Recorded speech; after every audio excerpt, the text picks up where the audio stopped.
yang paling mulia, yang kemuliaannya tidak ada yang dapat menyainginya, yakni baginda Nabi Muhammad SAW. Teman-teman, tahu tidak bagaimana kisah kemuliaan kelahiran Nabi Muhammad SAW?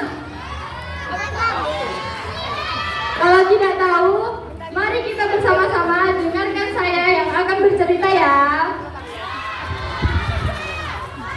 Dulu, tepat pada hari Senin, tanggal 12 Rabiul Awal, lahirlah sosok yang paling mulia ke muka bumi ini. Yang kelahirannya sudah dinanti-nanti oleh seluruh makhluk di dunia, maupun makhluk yang ada di langit. Teman-teman, tahu tidak apa yang Allah anugerahkan kepada Nabi Muhammad sesaat setelah kelahirannya? Imam Abdul Razak Al-Hambali menceritakan bagaimana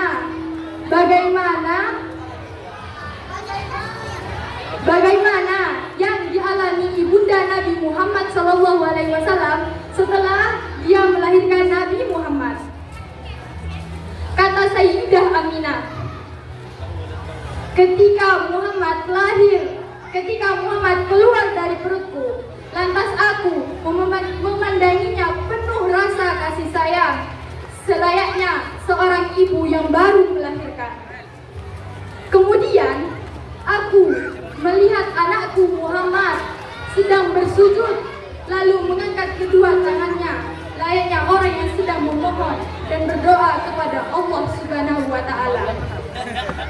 Coba deh teman-teman bayangkan, adakah bayi yang baru lahir di muka bumi ini sudah bisa bersujud dan berdoa kepada Allah Subhanahu wa Ta'ala dengan mengangkat kedua tangannya? Sangat mustahil kita temukan sampai kapanpun. Bukan hanya itu, Allah juga menganugerahkan Nabi Muhammad sesaat kelahirannya, yakni Nabi Muhammad dengan izin Allah dapat mengucapkan kalimat tauhid. Teman-teman tahu tidak kalimat apa yang diucapkan Nabi kita?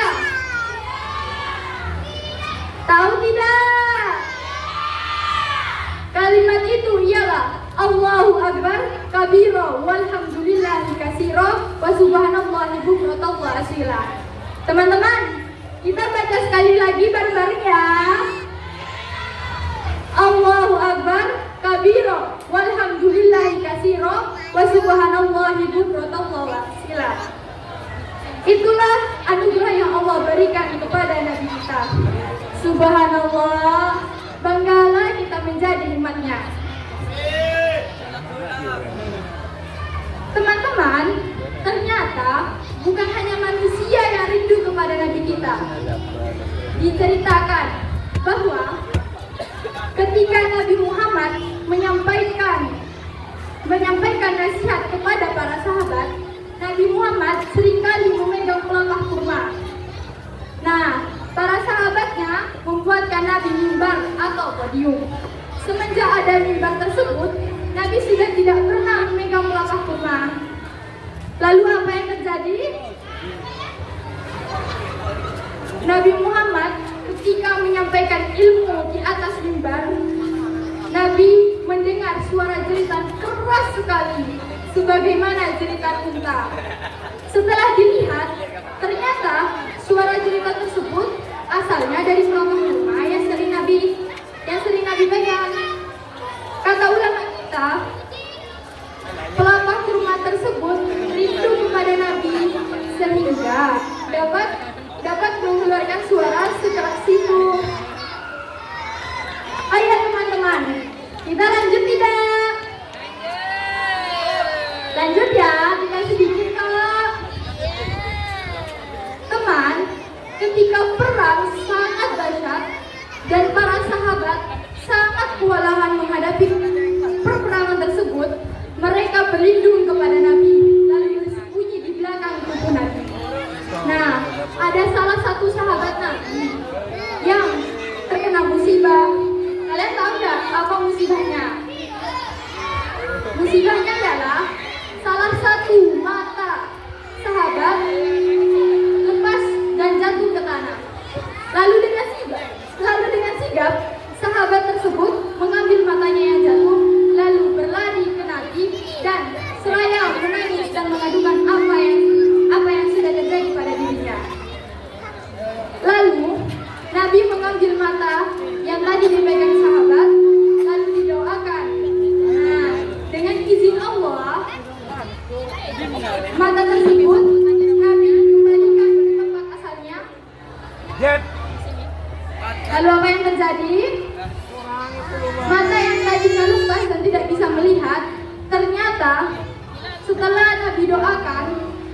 itu lebih jelas lagi penglihatannya dari mata yang sebelahnya.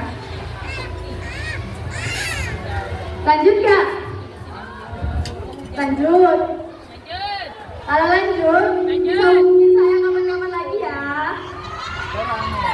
Hanya ini yang dapat saya sampaikan, yang mudah-mudahan kalian kita semua dapat menjadikan Nabi Muhammad sebagai contoh dalam sehari-hari, dan semoga apa yang saya sampaikan tadi bisa menambahkan rasa cinta dan rasa rindu kita kepada Nabi Muhammad SAW.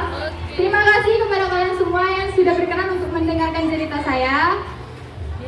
Kurang lebihnya mohon maaf yang sebesar-besarnya.